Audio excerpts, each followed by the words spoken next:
No, and you know what? Hey, so what? We have the best two quarterbacks of this rookie class both on our team. All right. So what? So what? I mean, hey, look at Joe Milton's stats and tell me I'm wrong. No, I'm just kidding. But yeah, it's just asinine. But like you're talking about behind the scenes, this, that, the other. Oh, the moment I've been waiting for all podcast, man. Gerard Mayo is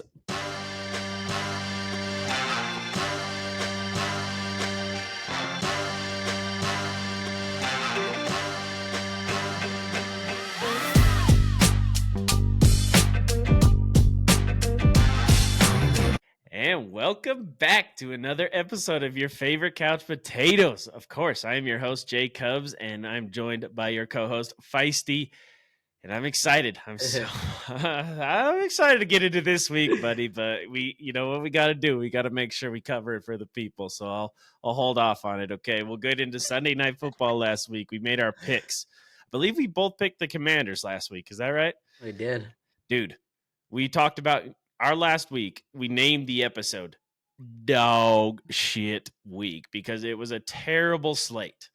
But Sunday Night Football pulled through, at least, man. It Yeah. was actually a really good game. Jaden Daniels, Michael Penix Jr. In Sunday night, Falcons need to win to claim back the division. Commanders need to win for playoff seeding. And yeah, it was back and forth, just highlight after highlight. Falcons got out to the early lead. Looked like Jaden Daniels wasn't doing so well, but then he came back, did Jaden Daniels shit, and yeah, led them back to a win. And, you know, we had talked about it. Michael Penix hadn't really done that good the last kind of game and a half or whatever he's been in, but Mm-hmm. dude showed up when it mattered, threw a touchdown on 4th and goal to tie the game, send it to overtime, man. What a crazy, crazy way to get your first touchdown. And, but then we got to talk about the bad side of the Falcons, man. And we saw it with the Bears earlier on in the season with the head coach not using the timeout when they needed. Falcons had 2 timeouts to try and get it into closer field goal range. Don't use either of them and ends up fucking them over. Commanders get to go all the way down the field, score a touchdown to Zach Ertz for the game winner. Commanders get the win in overtime, man. So, lot to unpack there. I know I just laid a lot on you there, but what do you think of Penix in his kind of first real debut? Because I know he played the Giants his first game, but it was first real game. You feel like, Yeah. and yeah, what'd you think about this game overall? 100%. And anytime when you play the Giants, you're guaranteed to win. So, Unless you're the Colts. oh yeah, That's that's right. right. Because they didn't know what quarterback they had starting either. Um. Anyways, yeah, I thought this was honestly, Penix looks good when you look at him. Like when you try to understand his mechanics, he kind of has that. You can remember Michael Vick back in the days Mhm. with the Falcons. He kind of has that resemblance. He just Oh, he's a black quarterback that's uh, a running quarterback, left-handed, that has ah, one letter away from male genitalia. So they're all the same, huh, Feist? They're all the same. no, I mean realistically though, when you yes, Oh, yes. Oh, yeah, realistically of yes, course. of course, but I mean that's a good Oh, you weren't comparison. talking That about Oh, you hadn't even thought about that. no, no, but like Penix he still needs time to develop, but he didn't get a lot of games in this year. Which It's is just why sorry to interrupt, but why do you I know Kirk was struggling. I get it. And we'll get into this week as well, but with what I think it was 3 games left in the yeah, why do you start him then? yeah. I mean, It's it's the not the thing that time to we start a rookie quarterback. right, and we talked about that with Drake dang it, May. Drake May, how we wanted him to stay in, not start this season, or if he started to start really late. But like Yeah, the and I would Falcons have been did that. pissed because the thing with the Patriots Yeah, situation is that they're not in playoff contention. So you can start right. Penix whenever, Yeah. but I get that you're not doing great, but you're still in prime seed for a home playoff game. So, And but realistically too, you pay a guy of like big bucks like that, you're not mhm, it's that dude's gonna be getting paid no matter where he goes from the yep. Falcons for forever, right? Like it made no sense for him to make that moves. We've all said the same thing. It was when the Jets made those moves to get Devontae Adams, it did not make sense, right? We've said Right. it did not help him get better. And so it just feels like the Falcons just don't know as a franchise what they really want to do.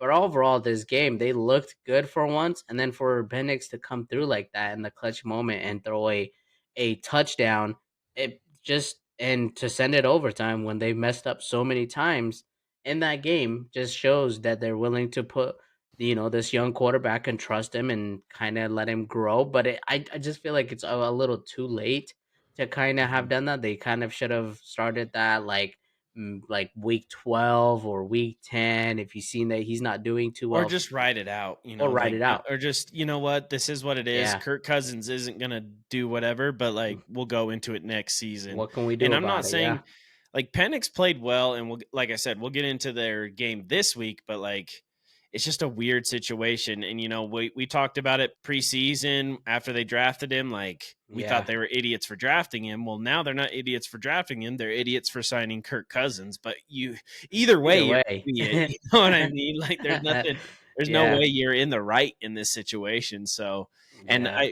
we could get into it more, but like they don't run play action, and Kirk Cousins is like dominant off of play action passes. They don't put him under center ever, so it just never Maybe set up for it's success, not just man. a quarterback issue, Yeah, it's it's a team, a it's a head team issue, a coach. franchise issue, it's a coaching staff issue. Hmm. Like they're the ones that make those game plans, and it just seems like it's not working out regardless of where you need to hit the restart button. You're not going to be able to get rid of Mr. Kirk Cousins. It's going to be hard for them to get rid of Well, I that think contract, they're going to. release him. We talked about it. I think last week I saw the report. They're gonna eat it. So they got to cut him. I think if they cut him before March April, something, yeah, they for save March. $10 million or something like that, and that's what they're gonna do. And 10 million compared to what did he get guaranteed, like right, 140 or hundred something like that? something. Hmm. Yeah, like that, it's just yeah, for them it doesn't really make sense, but for the Commanders to come back in this game and do the things that they're able to do with another Zach Ertz from the good old Eagles days, go into a rival division rival team and Yeah, does I really liked Zach Ertz when he played for the Eagles, and so it's just he's he's a clutch player and he's mhm. a really good player, good tight end, and it just made sense for him to be in the right place at the right time with good route running, and Daniels will always make sure he delivers when those moments are coming in. He just feels like he's not even a rookie quarterback. So No, dude.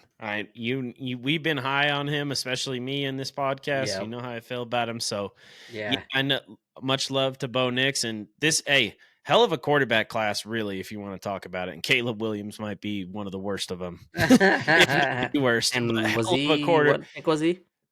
He was number or who?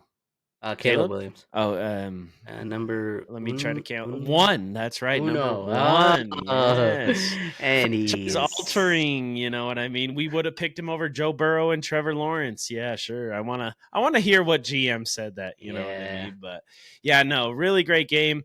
Another example though, we're getting so many examples of these mismanagement of clock situations where like yeah, you got that timeout, just use it. Just use it. You know what I mean? Because we talked about it with the Bears. If they use it with 30 seconds left, well, you can still run plays out of bounds. You yep, can try to clock it. You can do this. There's all these options, but when you run all this time up the clock, like the Falcons in this game, you're just fucked. So yep, it's just 100%. wild. But let's get into Monday night of last week. A meaningless game. Honestly, a meaningless game. And who would have thought it? Week 17, Lions Niners rematch of the NFC Championship. So I say meaningless. You wouldn't think it would be, but like you love to hear, Feisty, your 49ers were already eliminated from playoff contention. And it did not matter if the Lions won or lost this game because heading into Sunday night football, which we'll get into later, Vikings, Lions, winner of that game straight up gets the number one seed and the first round bye. Right. The loser gets the fifth seed. So pretty wild. And it didn't matter if the Lions lose or win because they'll have the tiebreaker over the Vikings. So say they lost to the Niners, then they'd be one game behind the Vikings. But if they beat them, then they would Correct. have the tiebreaker win. Yeah. So meaningless game. Why don't we rest our starters? Right? Because it doesn't matter. No. That's not Dan Campbell football. That's not Dan Campbell football, and you fucking know it. He's gonna bite kneecaps off. He's gonna do whatever. Even when I have a 30-point lead going into Monday Night Football in our fantasy championship, baby. Shout out our boy Omar. Who would have thunk it? Who would have thunk it? Freaking Kyle and Omar in the fantasy championship, man. And I had a 30-point lead, and he only had Jahmyr Gibbs. I did not feel comfortable. I'll say that, dude, because Jahmyr Gibbs is a dog, dude. Yep. Not dog shit. He is a dog. Especially without Montgomery in there. He's been taking the bulk of the carries, man. And hey, this Monday night game was actually a freaking awesome show, dude. Niners, Lions, 5 straight drives, 5 straight touchdowns. Just boom, boom, boom, boom. Straight down the field. If you're a defensive guy, shout out Wes, you hated this game. But it was actually a lot of fun, man. And Dan Campbell doing his thing, going for it on 4th down multiple times. And first half, Brock Purdy is good, fan club. Looking pretty good. Hey, look at this guy. Slicing and dicing. Second half, I'm pretty sure they swapped him out for, I don't know if you remember Nathan Peterman, the dude who threw like 4 interceptions and 6 pass attempts, but that's what Brock Purdy looked like. He was just throwing it straight. It's just there was nobody on his team even close. Like it was worse than Mac Jones, bro. Brock Purdy ain't good, is what you're saying? Second half Brock Purdy. Second half Brock Purdy. Like I said, man, it might be good for the Niners fans if you get him at a cheaper contract. You know what I mean? Like, I don't know, because he did look bad. And unfortunately, he got like injured in this game. I think he hurt his elbow again, if I'm not mistaken. It was something. So he didn't play this week, but what a game, man. And let's get back to the Lions, because these guys, they don't give a fuck. They're running trick plays like it's nothing. Like, I mean, I'm a Patriots fan. You're a Cowboys fan. It's been a tough season. I don't remember a trick play besides we did throw a touchdown to an O lineman, which you've seen plenty of times. But anyways, 1 or 2 trick plays maybe this season, right? They're running 1 or 2 trick plays a game. Even in a meaningless game, they do a little hook and lateral. Looks like Amon-Ra is just dead in the rights, flips it back to Jameson Williams, who's apparently the fastest guy on the team, takes it all the way. This was just an amazing game. Lions still get the win, 40-34. And setting up for, like I said, either way, it was going to be an awesome matchup for the number 1 seed on Sunday Night Football. But what a game. And I was stressing until the last play, even though I didn't have to. But Feisty, I need to hear it, man. Yeah, this one kind of hurts. No, hold on. This one kind of hurts. I need the claps, bud. Fantasy football champion, baby. Woo! You are looking at first place and last place in our fantasy football league right here on your favorite couch potatoes. You can tell who's in last place and who's in first place. I'll just tell you that. Pretty easily. had to get it out there, man. You can, whatever your thoughts are on this game and your fantasy season, if you even want to. I'm sure you don't want to. Man, Brock Purdy ain't good, as we've been saying, but it's just the Lions, man. We've talked about this all season long. The Lions just do whatever the heck they want and don't give 2 craps about anybody else's stuff, right? And so it just feels like they're doing whatever and whoever they want. And Dan Campbell is just having fun out there. And I love it. I've been a Lions fan. Not necessarily Lions fan, but we've all been kind of cheering the Lions because they're the underdog. We want to see them win. The success that they had last season didn't even slow down. It wasn't a fluke. And now they're at where they're fighting for that number 1 seed, and they could possibly take it, right? I realistically think that they would probably take that Sunday Night Football game. But yeah, like you said, I think that he has a different mentality of like, nobody's sitting, everybody gets to play, and they need to be played. Keep players fresh. He doesn't believe in that either. Like, I love Dan Campbell and the way he's been able to turn this whole franchise around.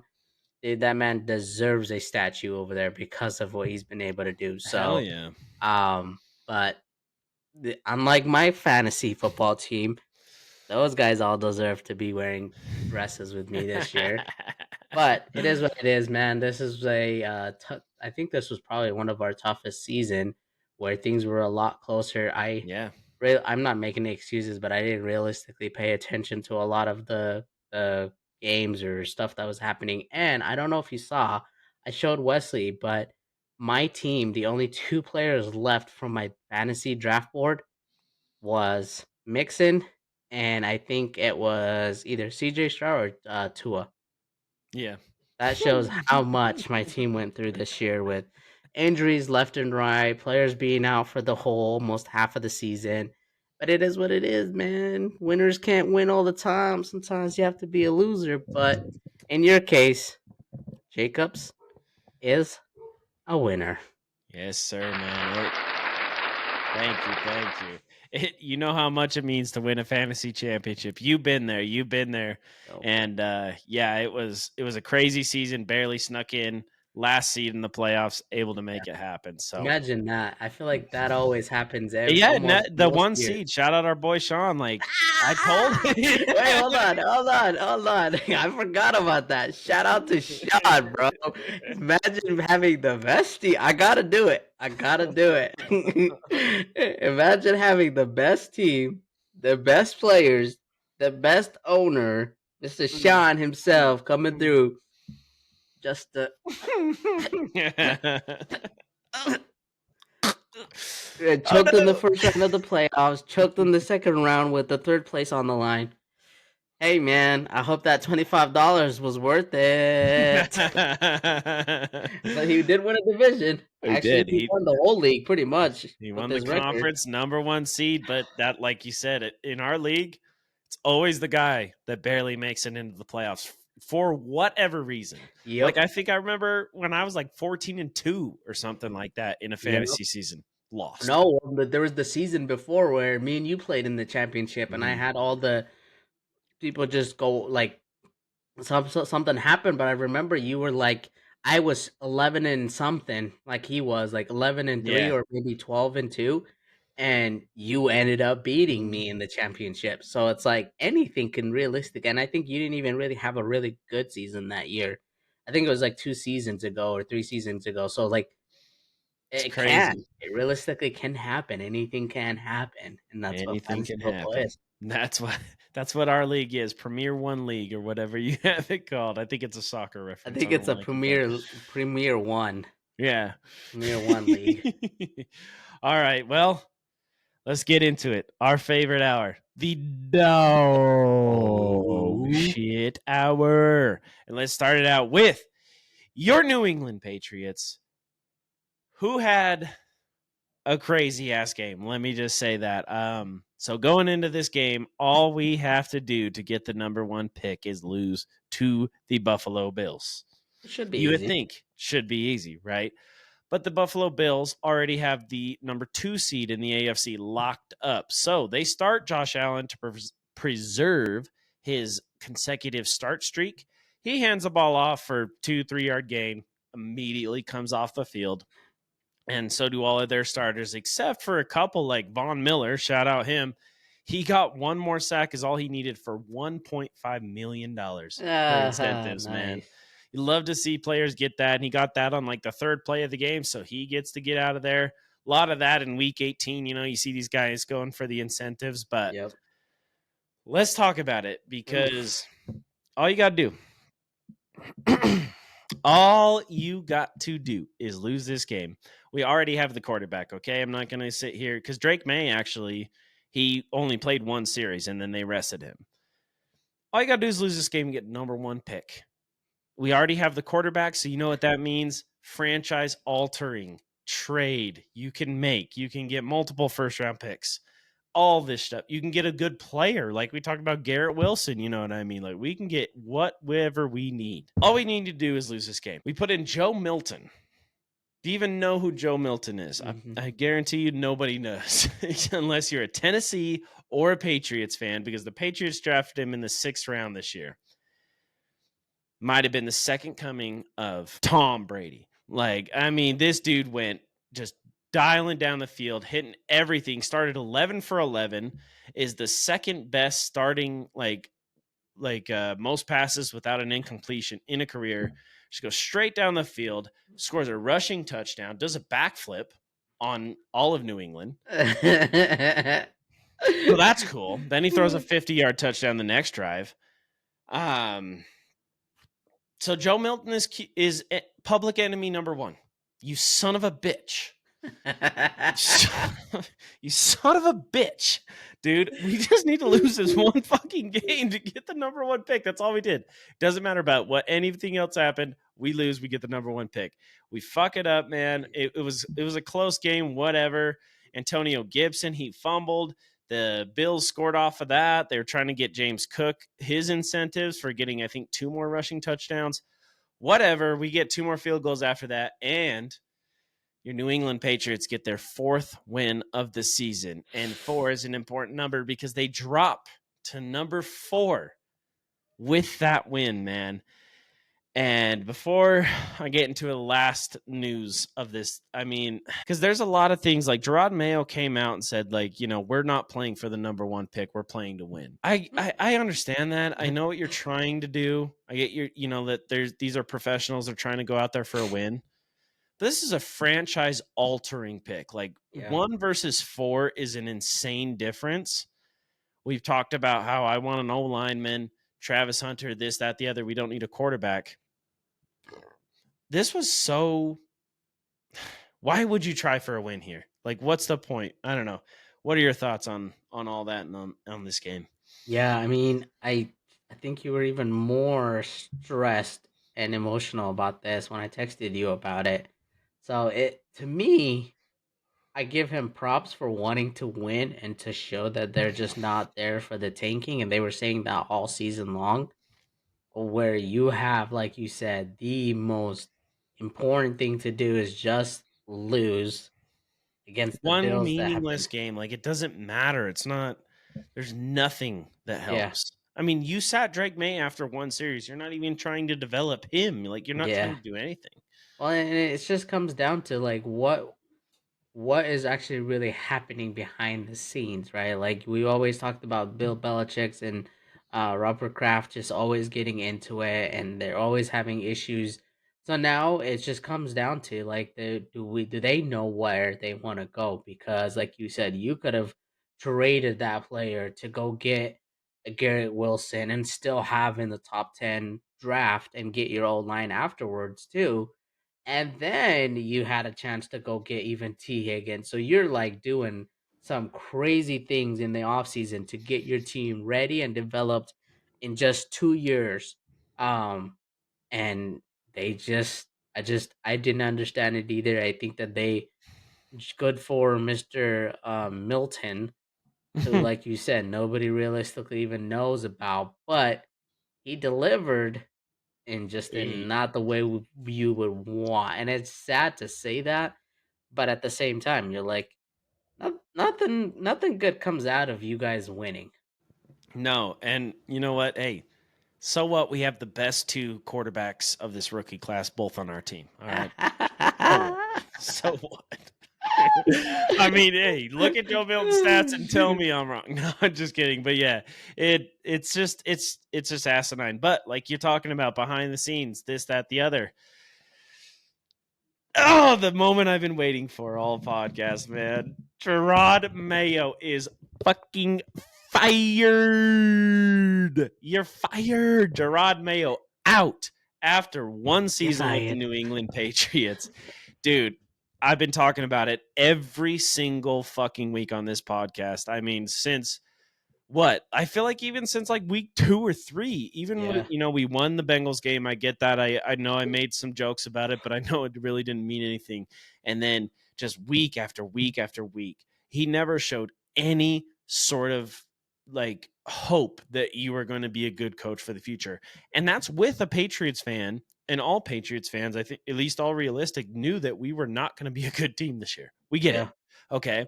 If we were 4-12 or 4-13, but Gerard Mayo said some good shit after wins, or he made sense. He didn't just blame this person. He didn't do that. there was nothing good about this Gerard Mayo All right. experience. And this really sucks because he was an all-time Patriot. Like he even Robert Kraft came out, talked highly of him in his firing statement. I feel like that's how we feel about him as a player. It just did not work. He is not a head coach right now. It wasn't the move to make. And I'm glad that the Patriots did this because there are some good options out there, man. I've been talking about it for a long time. Ben Johnson, offensive coordinator for the Detroit Lions. Him and Drake May, bro. The shit he's pulled, that hook and lateral with Amon Ra. Ooh, him and Drake May would be good. But there's also Mike Vrabel out there, defensive guy. Saw what he did with the Titans, coach of the year, former Patriot. Would love to have him. Honestly, like I developed a lot of hate for Gerard Mayo because of the shit that he did this season. Yeah. And you know how I've been talking about him. I wanted to believe in him, but look what happened, man. It just didn't work. His style, it was really honestly more off the field than it was on the field too. The way he fucking talked about shit. Like Yeah.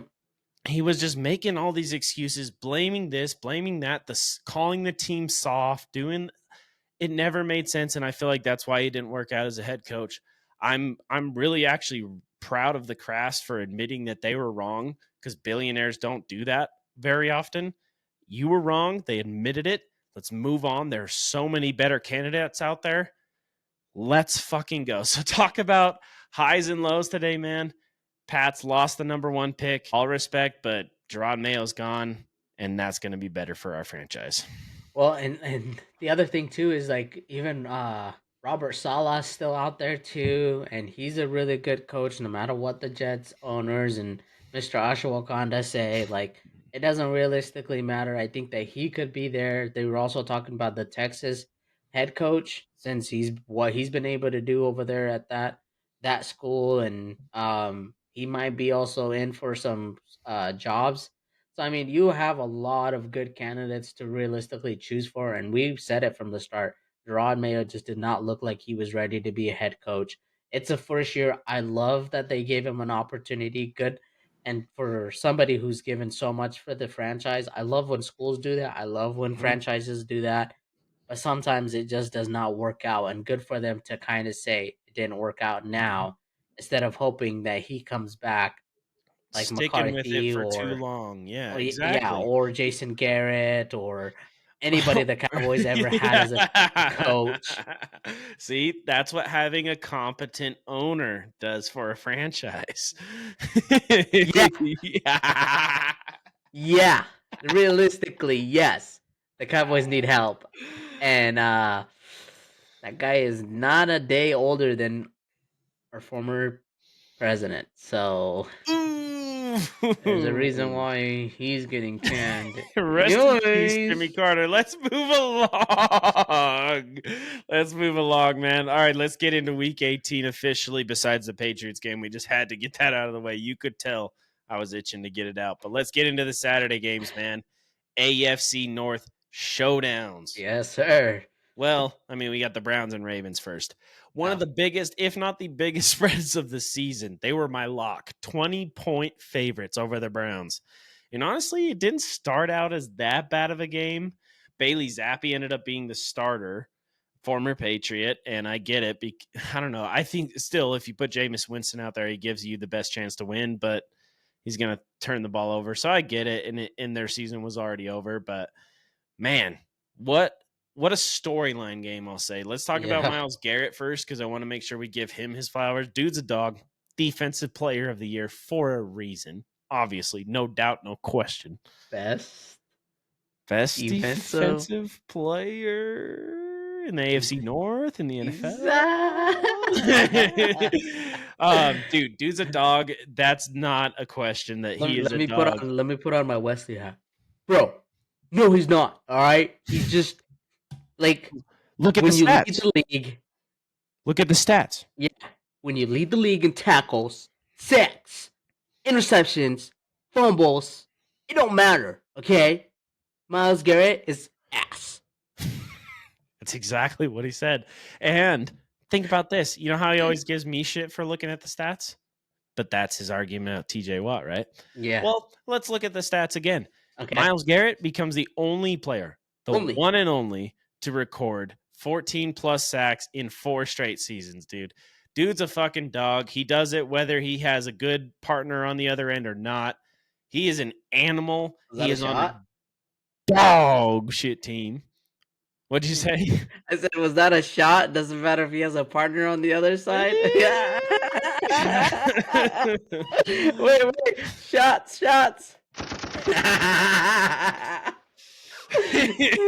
Man, dude. Hey, but that is the literally only bright side to the dog shit Cleveland Browns, man. Because, yeah, I talked about it was kind of close, and then it wasn't. One kind of surprising stat about this game, Derrick Henry had 8 rushing yards at halftime. 8. Not even a first down. Right. And he just couldn't get going. But what do you have to, like, everybody gets surprised, but you got to think about it. He wears down the defense. It doesn't matter if he gets 1 yard run, 0 yard run, 1 yard run. He's going to punish you. Yep. And then he did that. Guess what he finished with? 8 yards at the first half, 138 yards at the end of the game. I mean, dude went off 2 touchdowns, 43-yard touchdown on that game as well. He popped off. And talk about, he's the only player in NFL history to run for more than 1,900 yards and not win the rushing title, man. What a running back season. Running backs are back like a season after they were supposed to be dead. Talk about the Giants being dog shit and not wanting to pay Saquon Barkley. That's the only reason that Derrick Henry is not the rushing leader, doesn't have the rushing title because of Saquon. And yeah, man, Ravens do what Ravens do. And I want to talk about this. Well, actually, before I talk about the one guy that we haven't talked about in this game, which we're going to, any other thoughts on the Browns, Derrick Henry, the rest of this Ravens team? The only thing I'll say is Derrick Henry, he is him. That's just simple as that. King Henry, let him be crowned, bro. There was a I don't know if you saw this. There was a side story where this RG3, I guess, tweeted out the reason why King Henry is having a good season is because of Lamar. And so then King Henry kind of clapped back at him and said, first off, well, he spelled his first name wrong. He spelled it RG3. Oh yeah. He spelled Derrick Henry's name wrong, so he spelled it with Derek, and I think it's spelled DERRICK or something like that. And he's like, first off, spell my name right, and second, we've been yelling MVP over here the whole season because Lamar should realistically with the season he's having, he should win it too. And so I thought that was a quick like little side thing that was happening. And RG3 is always wanting to get in the freaking spotlight. He always makes some stupid comments, but yeah, I mean, what a season that they're both having. And with I don't realistically think if Derrick Henry would have went to the Cowboys, he would have the same season. It's And true. I don't like think we talked that, about it, right? You know, like that's what Jerry Jones said. Well, he's Yeah. not going to have a career year. Why the fuck do you care? Like, Yeah. he's going to make your team better. But like you're saying, I think your point that you're alluding to, sorry to interrupt, but you'll No. say that like to counter RG3, Lamar's having his, and that's the guy I wanted to talk about. Lamar is having his best season because of Derrick Henry. yeah, And Derrick Henry, maybe he's had a statistically better season, and he has. I know he had one season better with the Titans. This is his best season. You know Yeah. what I mean? Just like Saquon, just like Jalen Hurts, you want to talk about there. It's a perfect marriage. You know what I mean? That's what we thought about. That like Derrick Henry to the Ravens. That's a cheat code. You Yep. know what I mean? So yeah, you yeah, can't blame 100%. Lamar. You can't blame Derrick Henry for any of that. Yeah, You they blame the just rest of the figured. NFL for letting it happen. Yeah, they just figured out a way to get in the matrix and put a code in there that everybody else couldn't, and that's King Henry and that's Lamar. When you put the two most explosive players together, and you have to choose to either stop him or go after King Henry, and good luck tackling that man. It's just a perfect Cinderella story. It's a perfect marriage, like you said, and they're gonna continue to do this. And I realistically really hope that they do make it to the Super Bowl because they both really need it. And I think that's what Lamar only really cares about. And he's been saying all season, he's like, F the MVP.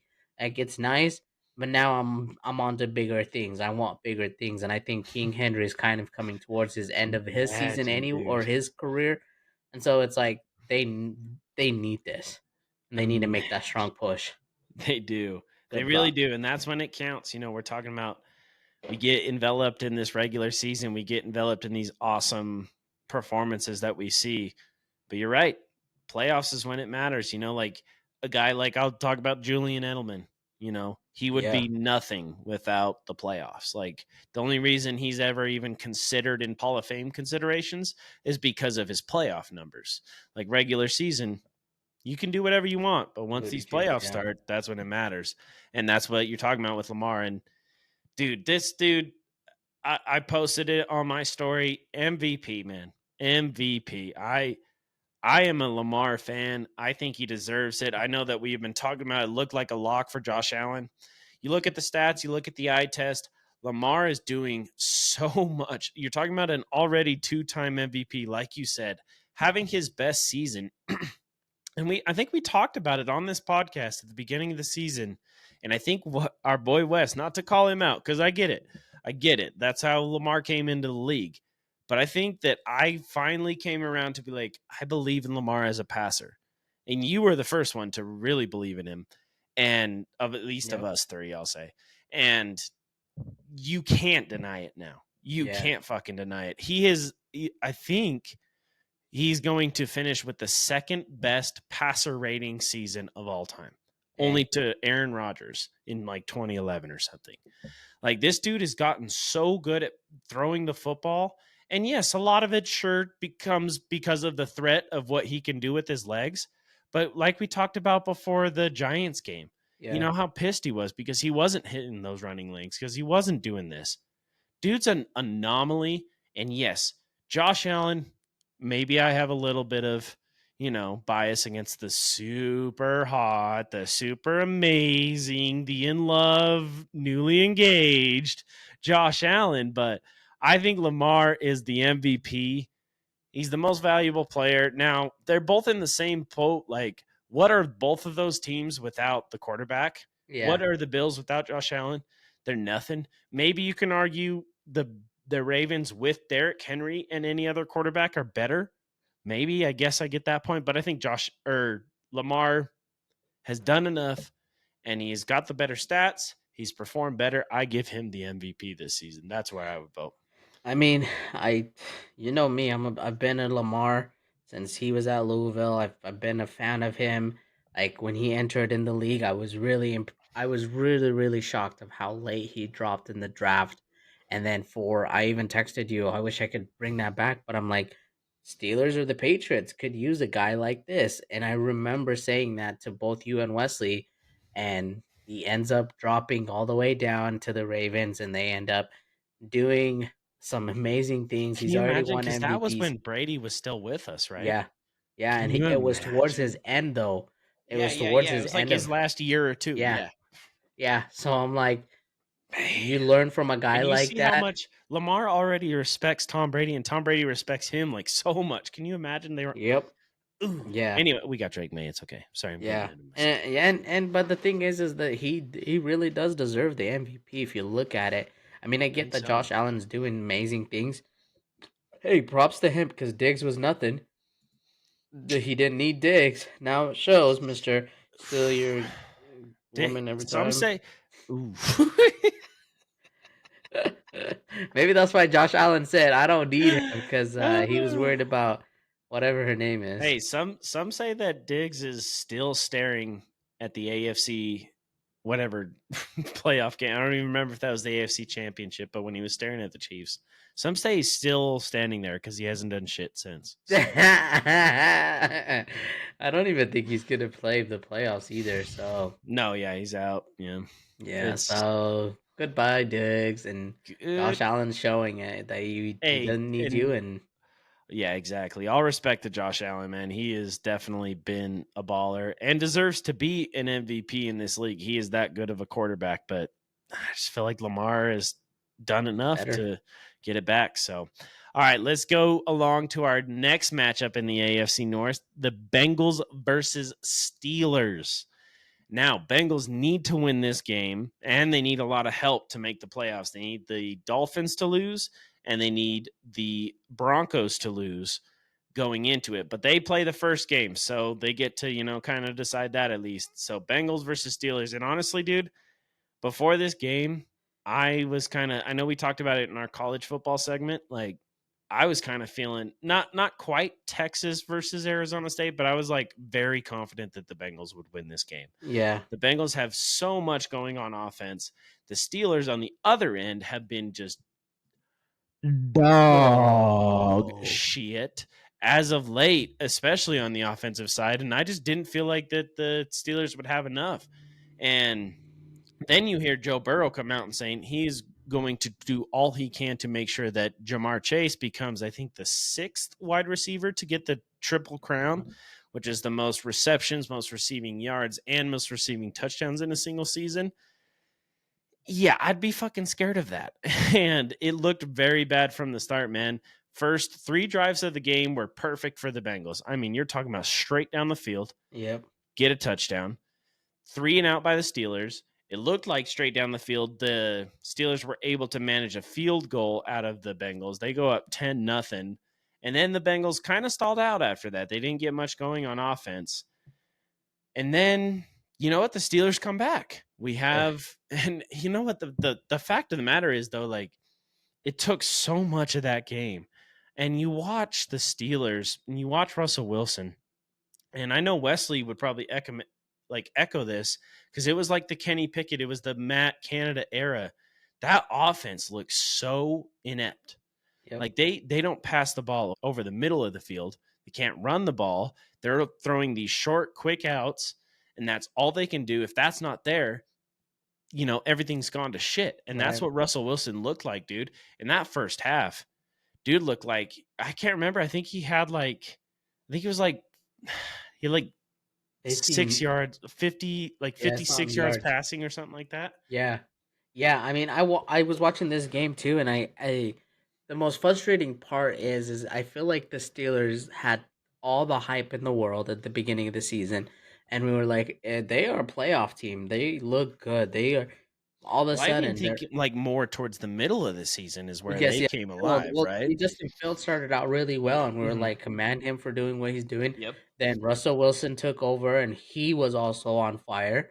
And then the last like 3 or 4 weeks, they've just kind of been like confused. Everybody looks confused out there. Najee Harris is freaking booty cheeks.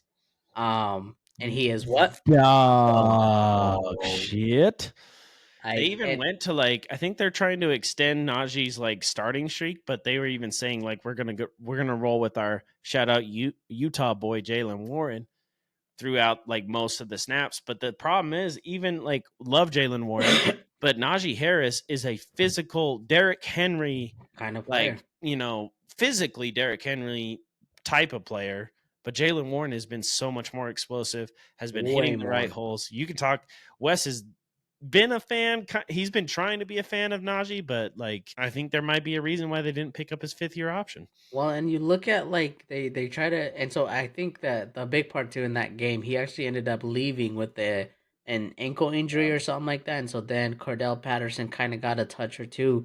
But you have an explosive guy in your bag of weapons, and he only is getting 1 or 2 touches a game. Dude, use the guy on a freaking a what the Falcons were doing with him. What the like it just does not make sense. Reverses, little bubble screens, whatever Yes, you can and they're do, not right? even doing He's that a for him, weapon.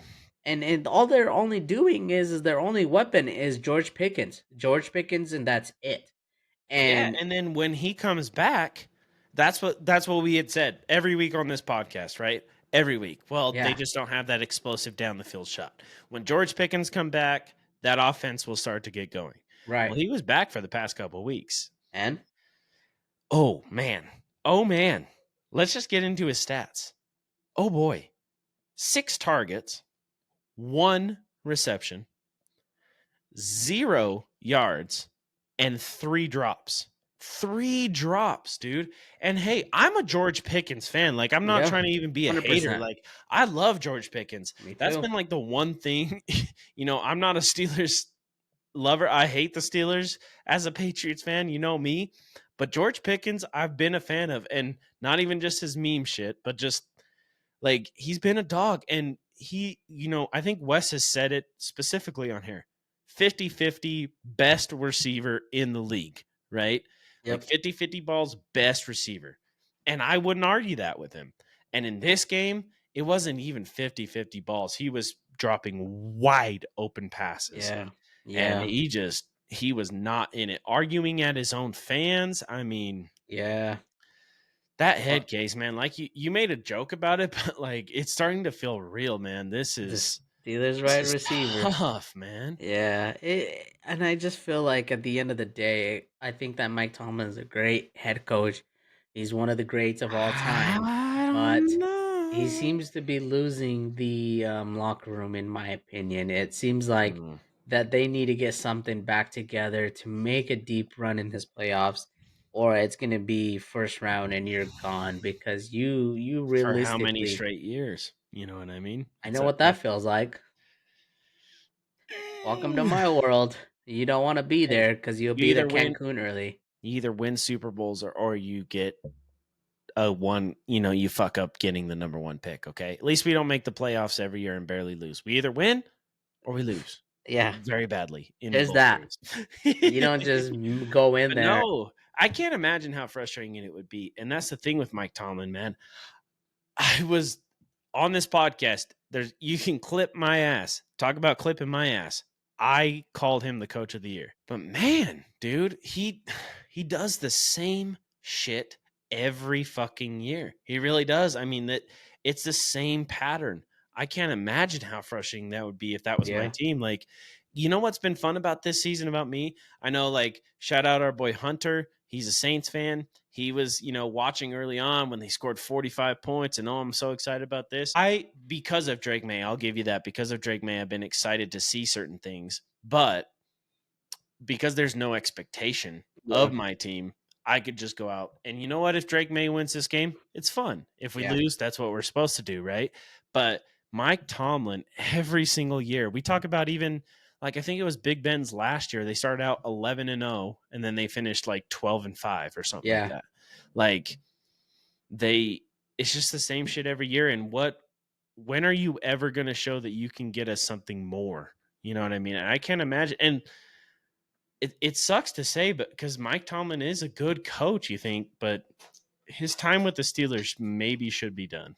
Well, and you realistically have to kind of look at where do you need to be. We joked about out the 9-8 season, right, or whatever we kept saying to Yeah. him. I Yep. mean, As you're long as you get the winning one, record, yeah, right? Because that's and his he's thing. had that. He's never had a losing season, but he hasn't won a playoff game since I think 2016 or 2017. That's almost a Yikes. decade ago. Yeah, Like we were in yeah, high school, buddy. Like that's crazy. yep, yeah. And I mean, it doesn't end up better with this game. Like I've never seen it where like Russell Wilson. So they got a chance. So, anyways, after all of this, the Steelers are able to get a couple of drives together, even after their shite offensive performance. They're able to get it into a 19-17 game. They get the ball back with less than 2 minutes to go, yeah, and they have a timeout. And then Russell, I mean, I don't know. I think at this point there was like less than a minute to go, and Russell Wilson chose to run it for 4 yards instead of throw it out of bounds on first down. On first down, he ran it for 4 yards, and it was clear that he wasn't going to get the first down. And then they don't call a timeout. So there's another. Talk about mismanagement of the clock. 15, 20 seconds come off the clock. Guess what happens very next play? Sack. They have to throw the timeout. Then the next play, I think they don't get anything. So it's like 4th and 12. And they have one last ditch effort. They don't get it. Bengals get the 19-17 win.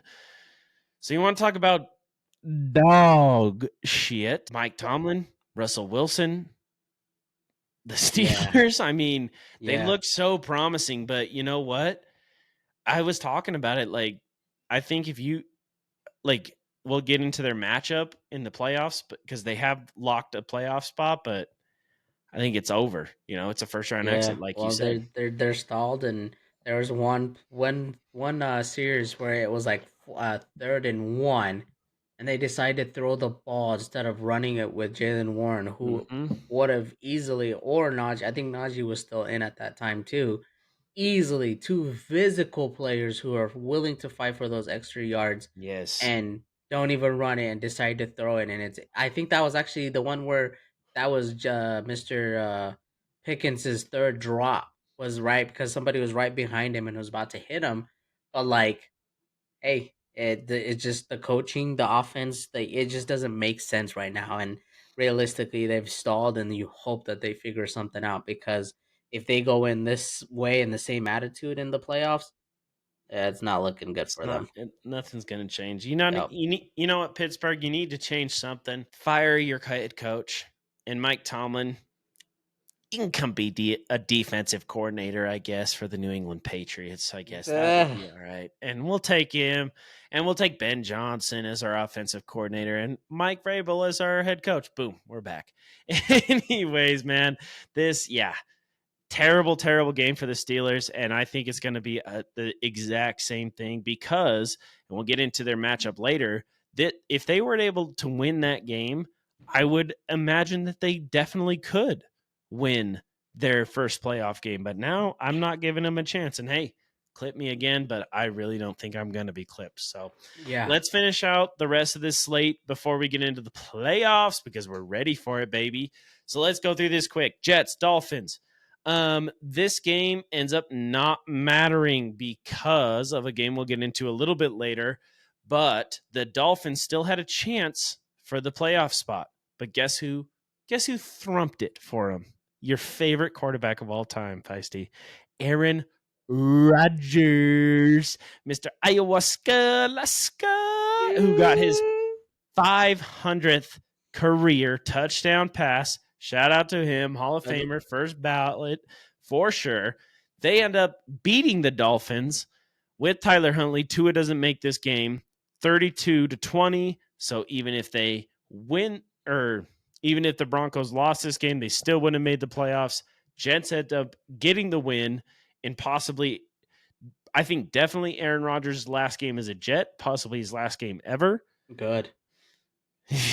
Do you think he quits or do you think he goes to a different team? I mean, realistically, the best thing to do for his career is to call it good and just go into analysts and whatever else. But like, He or says he doesn't want to podcasting, do any of that stuff. the right money can make anybody do I anything. guess so. But it realistically doesn't matter where you go.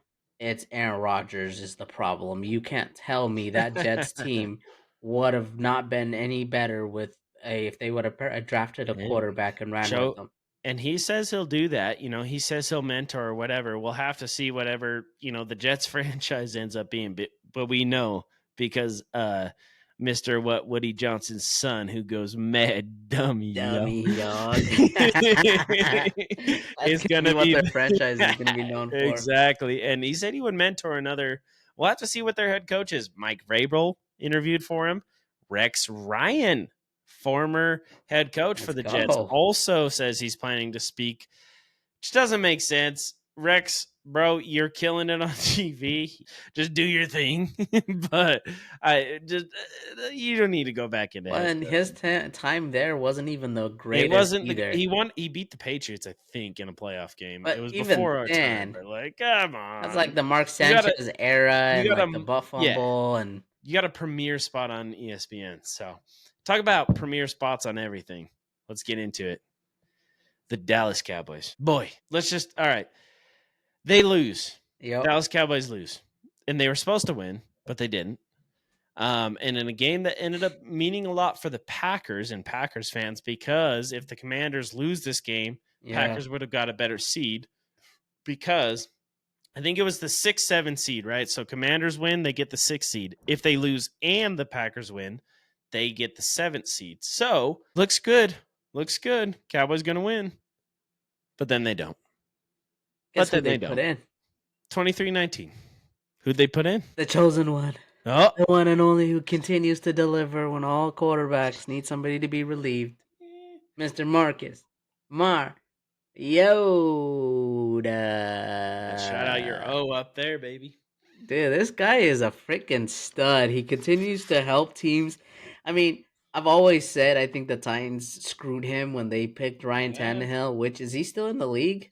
No, he's not. But guess who is?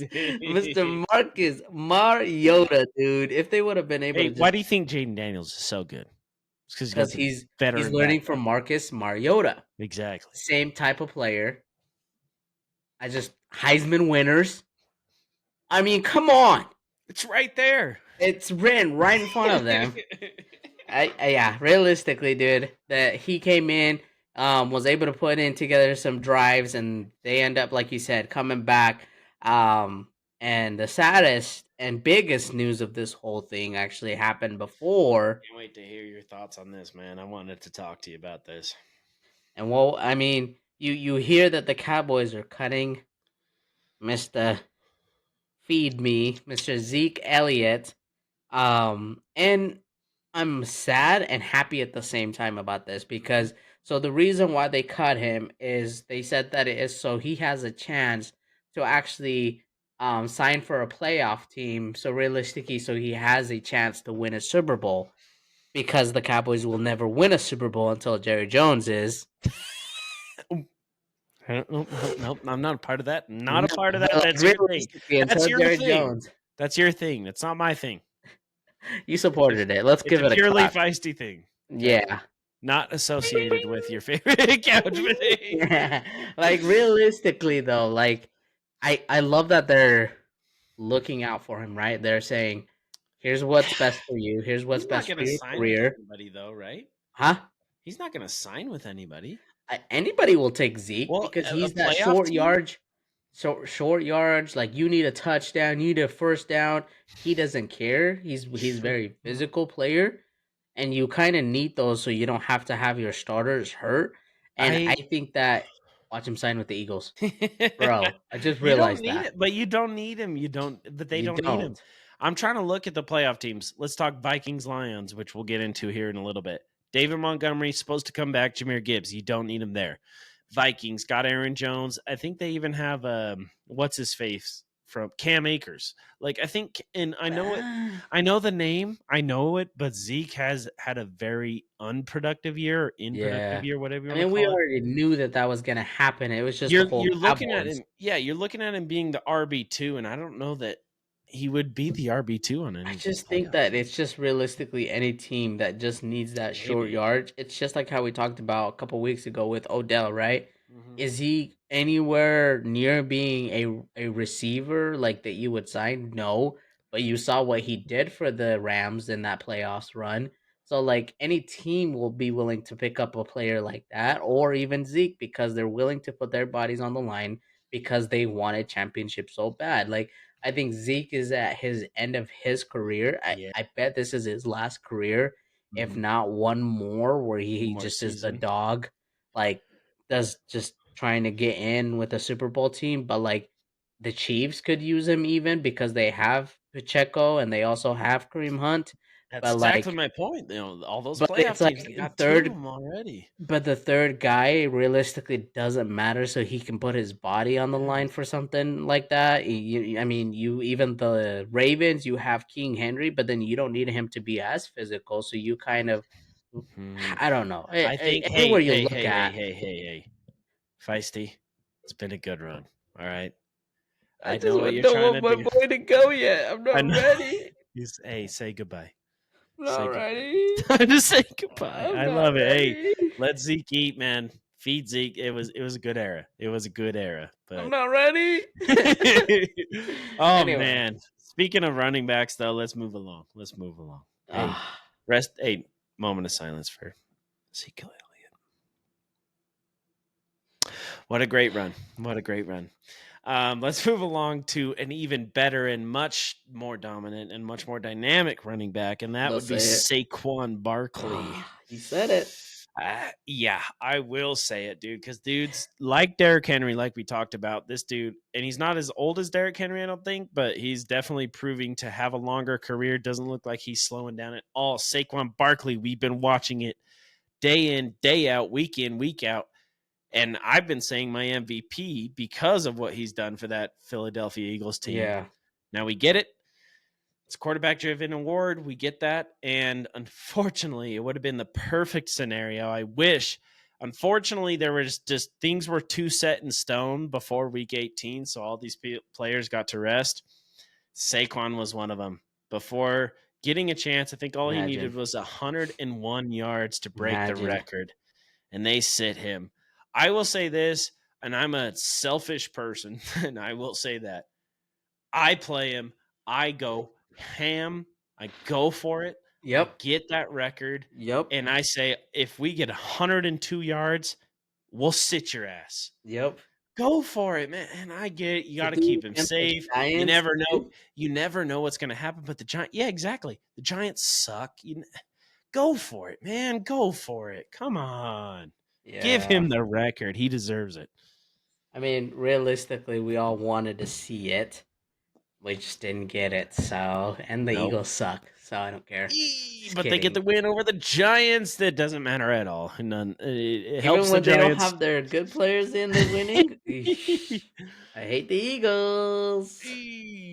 But they get the win. Sets up for an interesting matchup, which we'll talk about. But let's continue on with another matchup that happened to be interesting for a long time because let's just get into the whole division. NFC South, Falcons, Panthers, Saints, Bucks, like we talked about earlier. Because the Falcons lost that game, they need to win against the Panthers and have the Bucks lose to the Saints. And it was looking good for the Falcons early on, except they were never really winning that game, but the Saints were destroying the Bucks earlier. I think it was like 16-6 at half. It's like, holy shit, how are the Bucks fucking this up so bad? But going back into this Falcons game, it was probably the game of the day. Well, we got Sunday Night Football, obviously. Yeah, Vikings and Lions. But it was an awesome game, back and forth. You talk about Bijan Robinson fucking doing his thing, underrated still. I mean, you talk about a guy that didn't get anything over Artie Smith or whatever when he was the head coach, but he definitely looks like the guy under Raheem Morris. And dudes just go back and forth in this game. This game ends up going to overtime.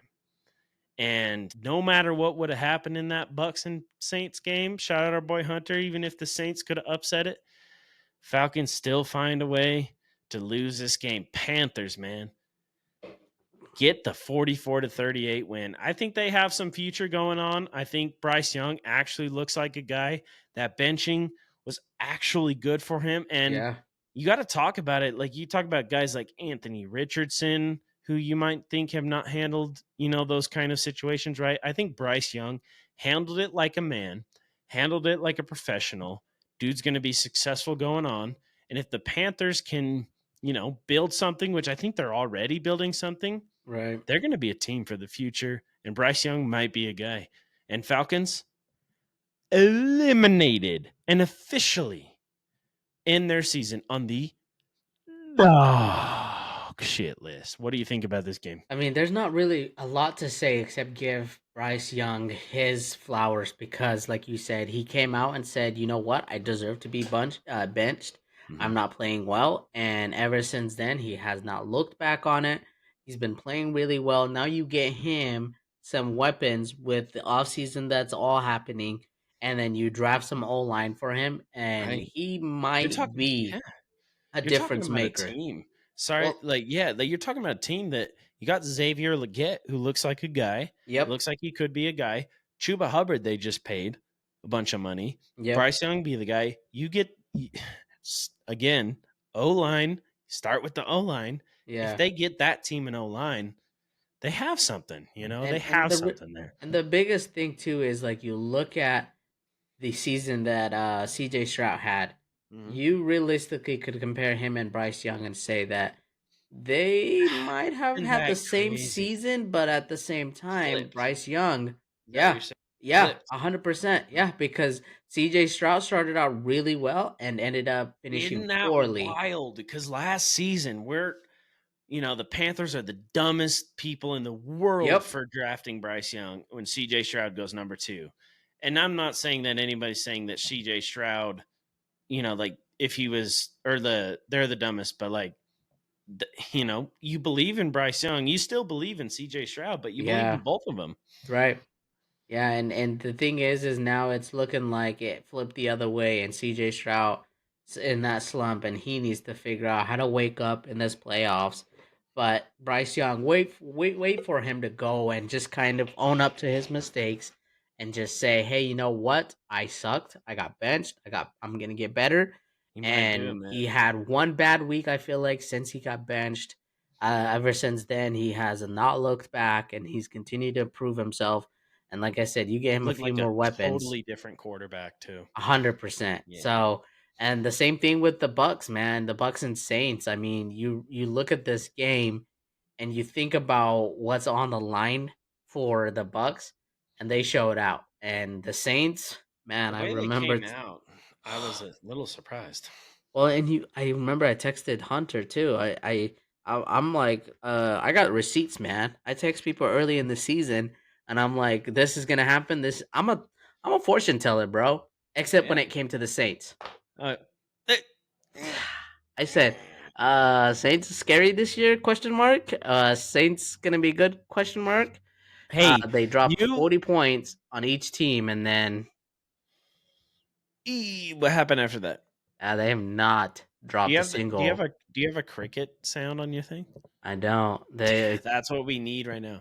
Cricket, because Yeah, because after that's that, what they man, would. it was bad. And I got to say, hey, you stop watching the Cowboys because they started sucking. Hunter stopped watching the Saints because they started sucking. I'm a real fan. I You watched never every stop single fucking watching, game. I watched even when every they're single sucking. fucking game. But to be fair, I have Drake May. He has Derek Carr. You have Dak Prescott crushed.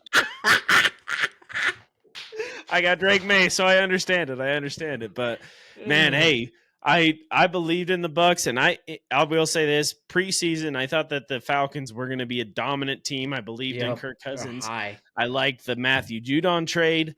I liked the Jesse Bates signing. Like I thought they were going to have it. They didn't, and it was like mid-season. I do remember even when the Bucks were like 4-6, I was like, this is a playoff team. This is going to be a good team, and they are, man. NFC South champions, number 4 seed locked up. So congrats to them. Congrats to Baker Mayfield. Congrats to Mike Evans, man. I was actually worried about this. I don't know why, because I think I just like the guy, but Mike Evans reaching 1,000 yards. Guess what he did, bud? On the last play of the game. He got, I don't know, like an 8-9 yard reception. Got him his 1,000 yards, got him like whatever $100,000 million bonus, and all his teammates are celebrating him. Game's all over, but they're still trying to give him that incentive and that bonus and reach his 1,000 yards for his what fucking I think 10th 12th, season. I think it 11th, said whatever 10th it is. season. Yeah.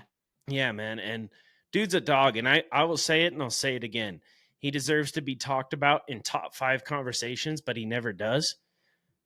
For whatever reason, because he's in Tampa, even when he was with Tom Brady, like you just never talk about him. But dude Yeah. consistently produces. He can beat you in multitude of ways. So shout out to Mike Evans. Shout out to Tampa Bay.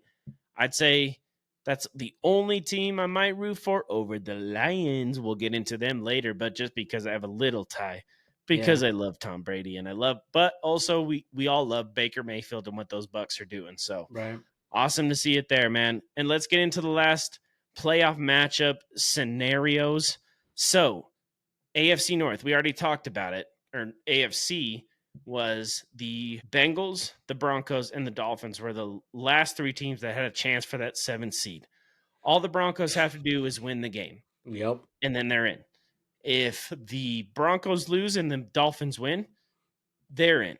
If the Broncos and Dolphins lose, then the Bengals are in. Well, the Chiefs already locked up the number 1 seed, and you know what the Broncos did to their backups? What? fucked them. 38-0. Drop 38 to 38 on nothing. their heads.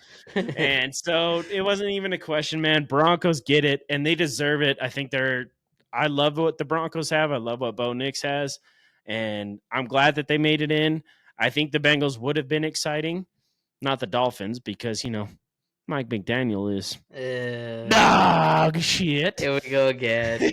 But, man, hey, I think the right team made it into the playoffs, the team that deserved it. I know they kind of ended the season on a couple game skid, but I'm excited to see what these Broncos can do. Now they got to go up. We'll get into the matchup. It's going to be tough, but I'm excited to see what these Broncos can do in the playoffs. Hey, again, talking about fortune teller, what did I say about Bo Nix and what did I say about the Broncos? I said, give him time. Give him a little bit of time to learn. The old man will learn quick. And now the Broncos Talk about an old man. Yeah. Played so many seasons in college, like so many. Only He's 7. got like 3, 4, 5 kids, I think, at this point. He's been married for 10 years. 3 I think he just got married last year. I'm pretty sure my stats are right, but I could be. I don't know. Anyways, Old guy you're talking about. The guy definitely developed really well and really fast with Sean Payton. Yes. And I said it from the start, give him a chance, give him a moment, and they somehow just barely squeeze their way into that. And their defense, big shout out to their defense, because I think that was a big part of it too. And Bo Nix probably just did the biggest. his thing. Sorry, you're probably about to say it. Bo Nix deserves it all, but that defense, holy shit, hold them down. Zach Allen, Nick Bonito, Patrick Surtain, Jarek McMillan, they got names and you're talking about mostly the same defense that gave up 73 points to the Dolphins, but they stuck with it, man, and look at what that defense can do, and it's going to be dangerous. Yeah, and I think that they're probably going to have a really tough matchup regardless of what ends up happening. It's definitely going to be tough, but they made it. But they have a chance. They've proven themselves. Sean Payton's been there in the playoffs. He's been able to do it himself. If anything, that young team has a veteran coach who's been there and done it. So, yeah, they're it's looking up for them, and I hope that they make that push for the playoffs. But it may just be a really just one first round and you're out, but you got to be proud of where they came from and how they started out the season. So, 100%. And hey, we're gonna miss a few games because it didn't mean dog shit this week, but there was a lot of games that didn't matter. We already got some seedings figured out, so let's get into our picks. Last picks of the season. So I picked the Ravens as my lock because I had a bad week, so I got to get the first pick. Got my Ravens as a lock, and they ended up winning that, as we know. And then my random was the Buccaneers over the Saints. So barely got that one, but I'm going to save my underdog. I'm going to save it for the last little bit here. So we're going to get into Wesley's picks. His lock was the Panthers. He was trying all he could to get some points, and they got it. He got it, but he only gets 3 points for the lock because he doesn't get the underdog picks. He did pick the Saints as 14-point underdogs. That close to getting all those points, but not enough. Not enough. And then he picked the Colts over the Jaguars. Game we didn't talk about. We don't need to talk about. Who cares about those teams? I think the Colts beat them in overtime. Wow, what a game. Who cares? Who cares? Okay. And then another game, Chargers-Raiders. That was your lock, buddy. And I get why you picked them because it's the Chargers, it's the Raiders. They still had playoff positioning to go for, and the Chargers handle that business, so they get the win there. You picked your underdog as the Bears over the Packers, man. What a wild fucking game. And I know we've been big dog shit Caleb Williams fans, but he did enough in this game. Unfortunately, Jordan Love goes down with an ulnar nerve injury in his elbow. Not looking good there. He was trying to warm up. It'd be tough to see if he can go for the playoffs. Be very scary. Christian Watson also goes down. So a lot of injuries. Obviously, they're just playing for one seed, but then they get some key injuries in this game, man. It's scary to see. Yeah, I mean, there's a reason why I slipped some ashwagandha, Alaska. To Caleb Williams was like, "Here you go, my boy. Take some of that," and he ended up getting some out of it. So good underdog pick. I ended up getting my 10 points out of that. Yes, dude. And it came right down to the wire, man. Like the Packers had a chance, but the Bears get into field goal range with 2 seconds left. Did you see that Lambeau Field jump The that lead by Owens. Jonathan Owens or whatever? Didn't quite make Imagine, it. yeah, imagine being married to the highest, like a high flyer like Simone Biles, and Then you put up that Simone is about she to said, lay "Not it to my him. man, If you know what I mean. If you know what I mean. not my man's." And I know your random was the Commanders because you always been picking against those Cowboys, so you get the points there. Give him the update, my boy.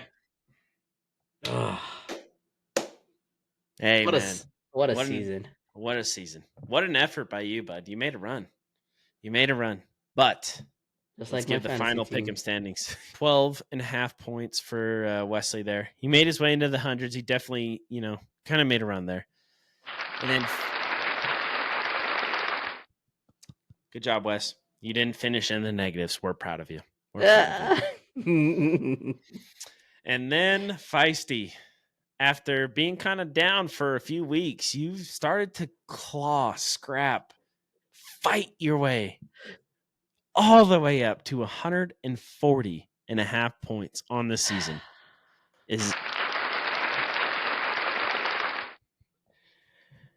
But it wasn't enough. It was not enough as Kyle finishes with 141 points.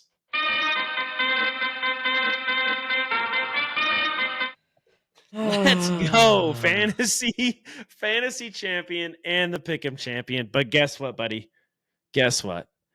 I know I've been winning a lot. Okay, I get it. I'm sorry. My bad. Hey, hand up. That one's on me. Been winning too much. Okay, the Patriots haven't, so I had to. So I am going to allow us all to have a reset. Ooh. And pick the playoff games, which Ooh. will definitely drop, but we're going to get into real quick because it's going to be so interesting. On the AFC side, we know we have the Chiefs. They got the bye. Doom, done. Like you were talking about, tough matchup. Bills, Broncos coming into Buffalo. We're going to have to see what we see there. It's definitely going to be tough. We'll get into that matchup. We'll make our picks. Yeah. And then the third versus 6 seed is the Rematch. Ravens versus the Steelers. Third time this year, man. And hey, this is important because I'll say this. If the Steelers could have found a way to win that game, I might pick them over the Texans because the Texans have been dog shit as of late, who are playing the Chargers as the number 5 seed in the AFC. So, that 5 and 6 seed I think is going to be huge for the AFC side. Yeah, I mean, realistically, you look at this playoffs matchups, and any of those games could go any way. Like the Broncos, I think, are going to be the one that have the hardest to try to, especially going into Buffalo that cold. I mean, Denver is cold too, but nothing gets anything I like Buffalo, man. I like the Buffalo. Buffalo and freaking the Mafia and the things that they're able to do and how loyal that fan base is. So I yeah, it's gonna be awesome. I think that this is gonna be a really good playoff matchups. Ravens against Steelers. My gosh, that's fireworks again. It Book the realistically. Ravens. It's not even going to be that close of a game. You think so? No, I don't think so, man. Ah, I don't man. believe in the Steelers, man. I don't. Well, I know and I'm I not was even about to. trying to hate, but I really don't believe in them anymore. Yeah, and I was gonna say that like I think this is Mike Tomlin against the Ravens because I think It that might be Tomlin realistically coaching his for his job. yeah, like it's gonna be Mike Tomlin against the Ravens because his coaching job is on the line. So Yes. and Texans Chargers. Give me the Chargers. But It's we'll make our official picks. We'll yeah, make our official it's picks. just does for me the Texans are just struggling and they haven't figured it out. So And the we'll get Chargers on those. the other end looking pretty good. You know what I'm saying? And then on On the NFC side, we have our matchups set now after Sunday Night Football's officially over. And I know we've been hyping it up, and it was going to be this great game, but it ended up not being, dude. Detroit did their thing. I know I said I was kind of rooting for Minnesota in this one and Yep. was thinking they could do it. That was not the case, man. Detroit looked like prime healthy Detroit. Their defense was humming. Of course, their offense is doing their thing. And it all starts with Mr. Jahmyr Gibbs had himself a day, bro. Thank God our fantasy championship was week 17 and not week 18, because I wouldn't have been the champion if this was week 18, man. What a game for him. 4 touchdowns in this game Yeah. and breaks the single season record for the Lions. And yeah, just overall, the Lions look really good. Vikings not so good. I'm not like worried about them, I wouldn't say, but you know, I don't know. They just had their number that day. I think they could come back. They will go on the road now, drop into the 5 seed. But yeah, what are your thoughts on this game? Man, what more can you really say about the Lions, right? They end up really crushing this game. They continue to prove themselves that they are the top dog of the NFC, and now the playoffs goes through them. So Yep. realistically, they're at their prime, and they look good on offense, defensively as well. And now they're going to be getting a key player back as well. So it's like, Yes, sir. David what more can Montgomery they back miss? in the lineup for the divisional round. They've already announced it. So sounds like he'll be good, ready to go. I would think practicing then.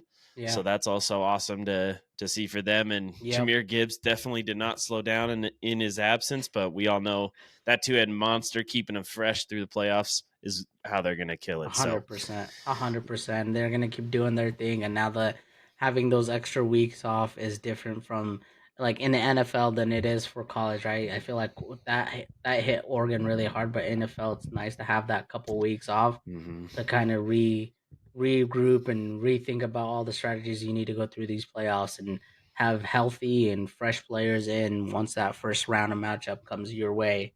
But I Yeah. mean, And if I anybody said it needs from the that, it's start. The Detroit. Lions are the underdog that everybody wants to be winning and rooting for. So Yep, 100%, man. I think that there's really, even in that own division, not a lot of people hate the Lions because they just suck so bad. So, yeah, yeah, Detroit, especially if your team's not in it, which ours aren't, then it's definitely an easy team to root for. So, yes, like you said, they will have the bye, the number 1 seed, get to rest up. And that, if any team needs it, it is Detroit. So that's awesome for them. And then yeah, we got the 2 and 7 seed set. So, like we said already, the Eagles, they already were locked into the 2 seed, and they will be facing the Green Bay Packers after that Eesh. loss today. So Yeah, week 1, I don't it was the second game I think of the season technically. It was that one in Brazil where they went down in there for us. So we had a rematch of that, and we got some question marks in that matchup already. Jalen Hurts still technically in concussion protocol. You'd think he would be able to clear it after 2 weeks, I yeah, believe, right. but you got to hope for sure. And then Jordan Love, like we talked about, getting injured in that game, looked like an ulnar nerve injury in his elbow, which we've seen a couple of times. I'm not sure if that's what Brock Purdy had, but I remember he had an elbow thing. Could be concerning, man. So, and then another key piece, Christian Watson is out with an ACL, a non-contact injury in that game. So Packers really took it here, man. It's going to be a tough matchup. You'd think, like I said, you'd think Hurts will be back, but even let's say he isn't, you might still be able to trust that Eagles team the way they're playing and with Yeah. that run game that they Oh, have. realistically, like it's a better matchup for the Eagles, regardless of if Jalen Hurts plays. Jalen Hurts plays, it's a different ball game. They are beating them by quite a bit, but if he doesn't, like you said, they just have a really good team that are built around um just honestly a good solid team of like defense and offense, and they're not worried about what's happening outside of all the whole like fire the coach and we want him gone. And so Eagles are gonna, I think that they're probably gonna take this one realistically, in my opinion. Yep. Even I think Jordan Love's probably gonna try to play through that injury, to be honest with you, but could be hurting him a little bit long term. But you know how competitors are; they're gonna do their thing, and I think if they pull out of it, it's gonna be hard for the Packers to make a really deep playoff run. Yeah, I have to agree with you there. They're still young. Yeah, especially with those injuries, you're down another key weapon, even if Jordan Love is able to play, but we'll have to see. Then the 3 seed is the Buccaneers after they get the win. And they will be facing the Commanders as the 6 seed since the Commanders beat your Cowboys. That's going to be an interesting matchup, man. Baker Yeah. Mayfield's hot right now. So is Jaden Daniels. You got two very interesting teams and both have decent running games, defenses, and the offenses, the quarterbacks, are going to be there. So I'm excited for that matchup. That's hard for me to kind of lean one way or the other. And then the 4-5 matchup, Rams versus Vikings. I feel like a lot of people go Vikings in this one, but well, and then I I'm would say going Rams have Rams. a home game, but they don't Yeah. really ever have home games. But I still think that the Rams are legit. They didn't even play their players. They could have been the 3rd seed if they won, but they intentionally rested, didn't care about the seeding, I guess. So, Yeah. yeah, interesting matchups there on the NFC side. I honestly like that Rams Vikings matchup. I think the Rams still take that one. The Rams have come out of nowhere and just went on this like hot streak of wins to get themselves pushed into that playoff spot. Hmm. And I think that they're going to continue to have that hot hand and continue to do what they need to do. And Vikings are still a good, solid team, but I just feel like the Rams will probably end up taking this one just because of how big Ooh, of a like hot potent streak that offense they they're going. have. Yeah, like Yeah. they're on this hot streak and they want to continue on, and it's gonna have to go through the Vikings, and I don't think they mind doing that. There you go. All right. Well, I'm excited to get into our official pick'ems and post them for you guys. We'll get all those out later in the week, but let's finish out with some news because this is when a lot of news cycles really pop off, especially on the coaches side. But before we get to the coaches, let's talk about it. Jamar Chase became the Sure. 5th player since the merger. I think 6th overall to win the NFL's Triple Crown. Dude's a dog. I think he was like one of 2 people. I think Sterling Sharp was. It was kind of funny. I saw this on ESPN. It was Shannon Sharp was like, "Who's the last guy to win the Triple Crown and not make the playoffs?" He was, kind of dogging on. He was dogging on the Bengals for that, and Dan Orlovsky just goes, "Your brother."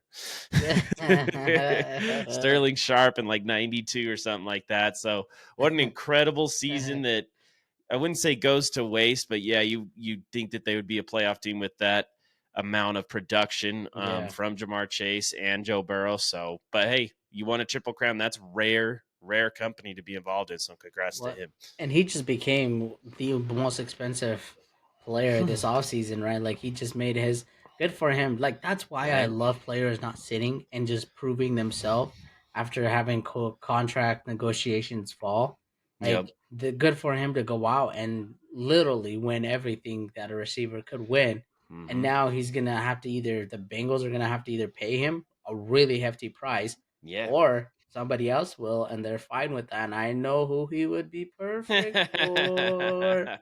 I Uh, don't think there's any chance he goes out of Cincinnati, but you're yeah, right, man. And that was the thing. And they say, Cincinnati doesn't redo their contracts with 2 years left or whatever. They don't do extensions like that. yeah, But yeah, you're exactly right, man. Not you already knew he was a top 2, 3 receiver in the league. And now he just went out and became better and increased his value. That's all he yep, did. yep. So, if you're the Bengals, you're sitting They're there, in man, trouble. whatever price they were going to pay or were Yeah, willing to pay, he's increased it now. And he deserves every bit of it 100%. because he's the best wide receiver in the league right now. And you don't become the Triple Crown winner by not being that. So, go get that bag. And that's how do they, because I know Burrow keeps saying he wants to keep Higgins in Cincinnati. How the heck are you going to keep both of those guys? You don't. Especially, like New England is going to pay a lot more, probably, for him with all that cap space we have for him. So that'd be interesting to see. But, Yeah. leaving Cincinnati, I don't know if they can make it happen. All right, let's move along to our favorite dog shit quarterback, Deshaun Watson. Unfortunately, it's weird. We don't usually laugh about jokes, but this guy, man, he's a different breed. He suffered a setback in his Achilles injury rehab, so his timetable is unclear. But apparently, it's going to be a little bit longer than it was going to be. And, hey, we even saw your other favorite dog shit quarterback, Aaron Rodgers, try to come back in a single season from an Achilles tear. Yeah. And now we're worried about him just going forward. And like we've already said, they're stuck with him. And this just makes Cleveland Browns fans, players, teammates, coaches' lives a lot harder. I mean, realistically, it feels like he's just trying to collect a bag. I know that, like, unfortunate, like, it's a tough injury to come back on. It does really take a long time. Like Kevin Durant had it, the same issues and stuff. Like other athletes have had it, and like Aaron Rodgers, you talked about. But I just feel like at this point, they just need to figure out a way to like part ways. But they've Yeah. set up his contract to like fix something, and so he's going to continue to be there, and hopefully his rehab goes well. I'm rooting for him to come back with a bang, but I just don't see it happening. Really don't, man. He's put it out there time and time again. He's like, I think this year he was statistically the worst quarterback, or even like 33 out of 32 quarterbacks because of Yikes. like backups that played better. But yeah. Yeah. And then another scary situation for another one of at least my favorite dog shit teams that we've talked about is the Miami Dolphins. Tyreek Hill. He had himself a not good Sunday when they got blown out by the Jets, and he says that I'm out in a post-game interview, says he doesn't want to play for Miami anymore.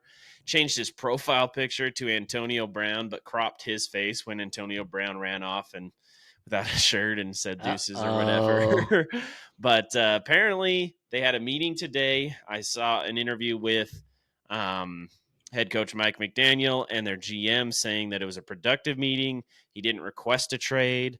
So maybe he was just, in the heat of the moment and kind of overreacted. But yeah, definitely very concerning from your star wide receiver there. 100%. That's going to be a big loss for them because I know how much Tyreek's game was terrible once Tua wasn't in the game, and now Yeah. Tua's been back and his game was better. So I mean, realistically, I thought they had that chemistry, but it sounds like they don't. So we'll have to see what ends up happening. Maybe they'll just give him a shot by giving him a little bit more money. And money talks, man. And yeah, he's definitely it was definitely a down year for him. I don't think he even reached 1,000 years, and this is like a year after he almost got 2,000. Right. So I think he's definitely still got it. It was just a shitty situation in Miami this year. So Yeah, we'll have to see 100%. where he ends up, see what happens. All right, let's talk about it. Black Monday, as they call it around the NFL. Um, Head coaches getting fired. We've already talked about one because I couldn't freaking wait, and it happened before like anybody. That was the quickest firing. Like I said, Gerard Mayo. If I didn't make it clear enough, fired. You're And gone. so are a lot of others. Let's start with the Titans. So this was a head coach. It was GM. Ran Carthen is fired after 2 seasons and earning the number 1 pick this year. So they are going to keep their head coach. It sounds like this was his first year as well. But yeah, they got that number 1 pick. Who do you think? Cam Ward, Shador Sanders, or do they surprise everybody? Go Travis Hunter with the number 1. No, I think that it's going to be a quarterback. If anybody's going to go number one, they need a quarterback. What's his Yep. name? Malik. What the frick is his Malik name?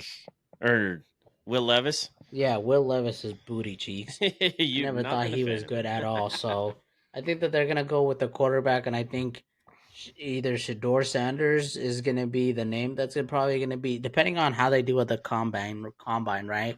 I Yeah. think that I'm leaning more towards Shador Sanders, but realistically, one, two, three, all need a quarterback, and so you can't really go wrong with it. The Giants need a quarterback, and maybe Shador can go there, and they go with Cam Ward. Mm-hmm. But either way, that team's going to be good with any of those quarterbacks. And Will Levis has been booty cheeks from the start. So, Yep, can't argue with you there. But man, staying in the AFC South, another firing. Jacksonville Jaguars, in no surprise, fired Doug Peterson yep. after a couple. I think he made the playoffs. What 2 seasons ago, Two or was it seasons just ago, last year? I Did the think it was Chargers two make the seasons ago. playoffs? I think you're right. It was 2 years ago. I'm thinking of that Jags and Chargers game. But yeah, so had some success, very minimal. Hasn't had a lot of Yep. success for a while. Yeah, nobody didn't see this coming, and they've been terrible the last couple seasons. He had a great playoff run, Then ever since then, he's just been booty. So Yep. see ya. See ya. And no surprise there, like we said, but in a surprise, I'm very surprised.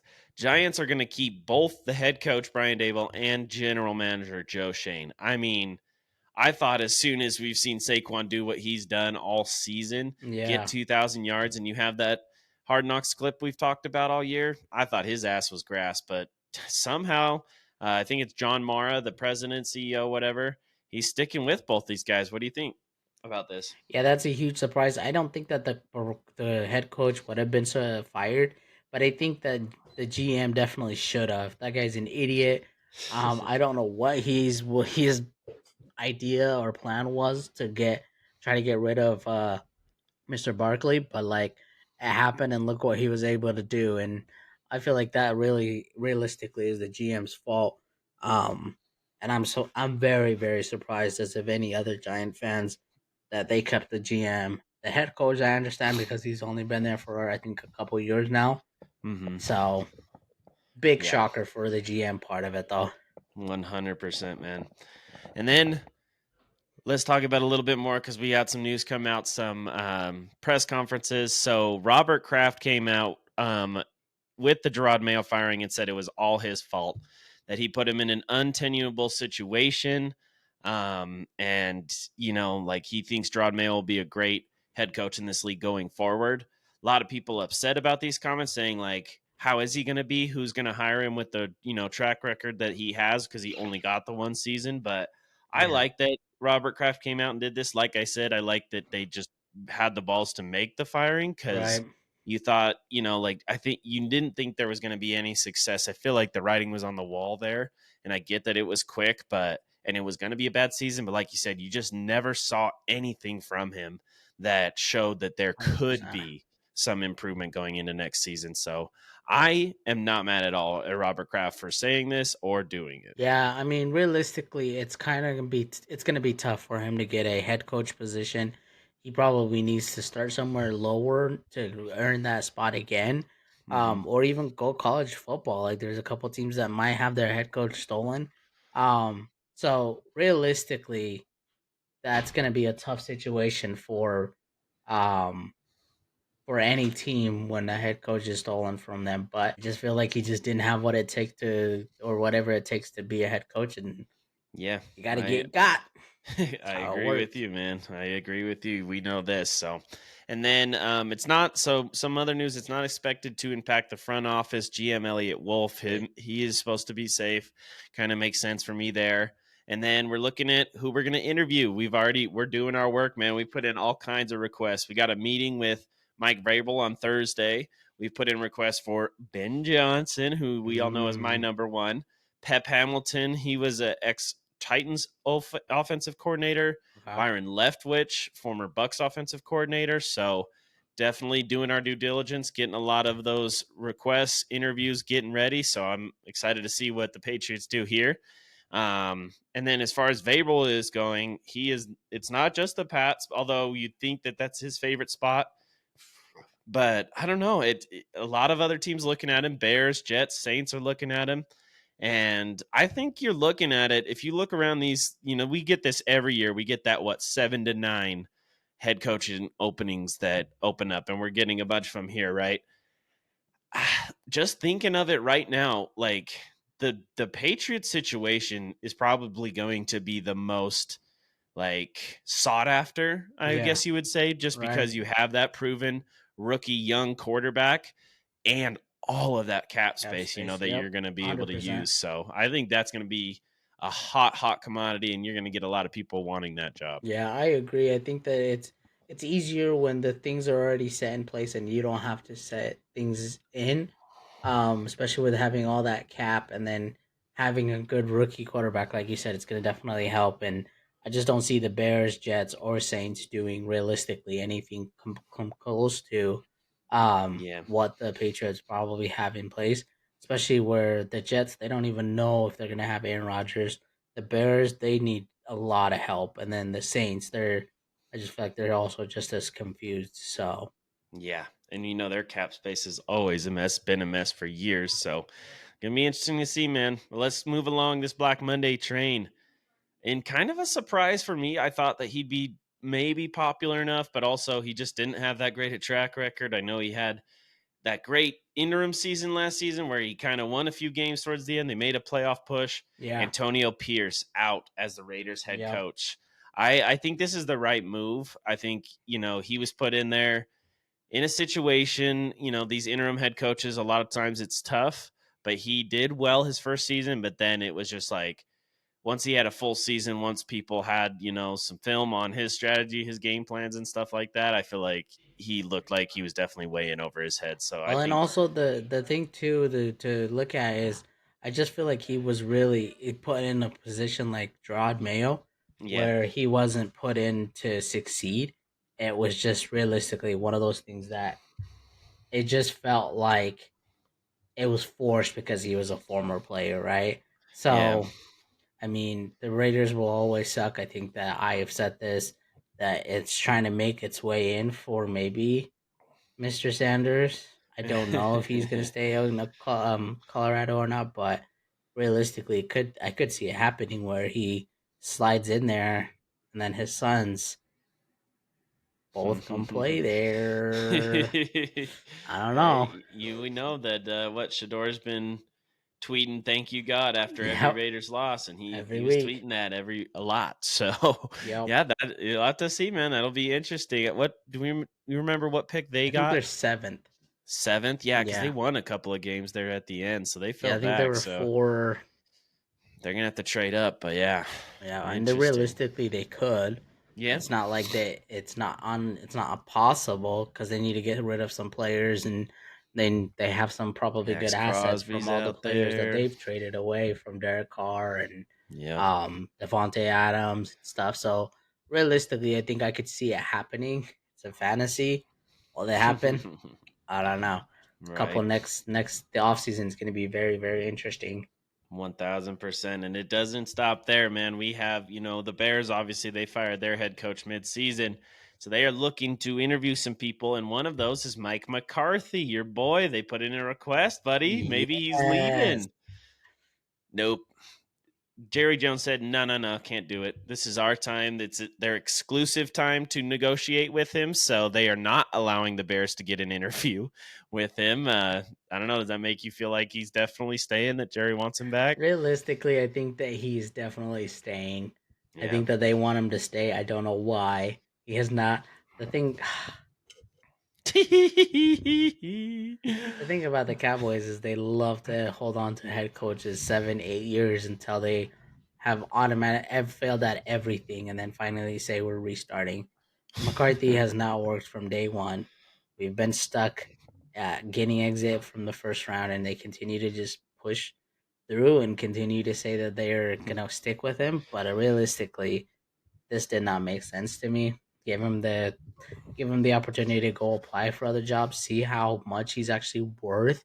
Because if hmm nobody's coming after him, then everybody should like that shows to the Cowboys like that's a serious scary situation because then he's not a good head coach. Yeah. So where the Bears are coming after him, then he may be worth a little bit more and say, okay, well maybe he is a good coach, just not in the right situation. And Yeah. regardless if he goes to the Bears or the Cowboys, they suck. So I'm just preparing for another year of me not watching Oh no. football. It's so sad, so sad. But yeah, it's nothing ever changes, man. When you do the same shit the same way and expect different results, man. I think that's what they call insanity. But 100%.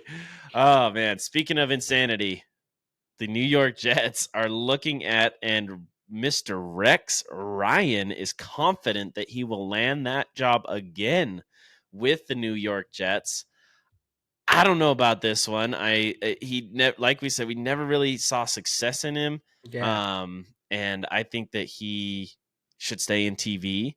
But yeah, I don't know. He's confident. You think it will really happen? Well, and I think that Rex Ryan's not a good coach, to be honest No. with you, dude. Like he had the time there and it didn't work out. He applied for the Cowboys' defensive position, didn't really get it. So like, I don't see why you would say you're super confident just because you've coached there before. Like, what makes you think? And it would be different if you were successful there, but he wasn't. No. So I mean. A head And I coach think he's that's doing good in TV, man. Like yeah, I like him on the pregame show, or whatever, and then other shows that he does. yeah, I 100%. stay where you're And I stay where you're think doing that it's good. gonna be a big changer once Pete Carroll kind of gets. That's another coach that kind of we Yeah. mentioned a week ago or so that he Hmm. wants to make a comeback, even though he's like 80, 90, 100 years old. So, um, but realistically, I think that once he gets mixed into the equation as well, some of these head coach positions will become more towards the Pete Carroll.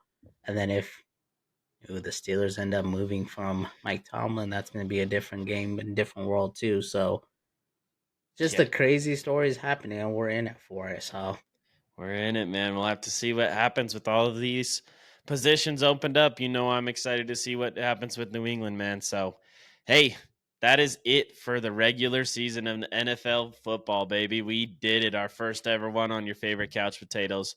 What a ride. And it only gets started now, like really get started. We got the playoffs coming up this week, like we said. So thank yeah. you all for joining us for this episode of your favorite couch potatoes. Make sure to check out all the episodes dropping on Thursdays on YouTube and Spotify, and then check the clips out on Instagram, YouTube Shorts, and TikTok. Give us a like, follow, comment, and subscribe. And then other than that, till next time, we'll catch you on the couch. See ya.